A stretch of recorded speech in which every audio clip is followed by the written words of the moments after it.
I'll go through them one by one for you here. And don't worry, there will be a checklist for you to download at the end to help you remember it all. First, you need to think about your materials box. There are several ways to carry your door knocking materials. Trust me when I say the simplest way is to carry a box. I've researched, tested, and tried it all.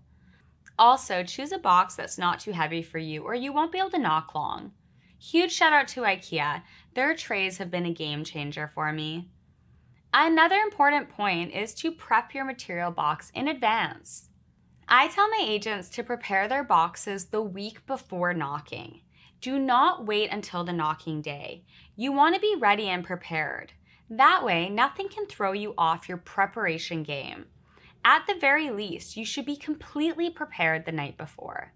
You also don't want to waste time prepping during your prospecting time.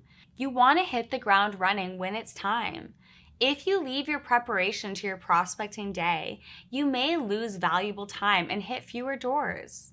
There are a few different options for what to include and how to organize your box. I'll mention all of the standard options on your checklist.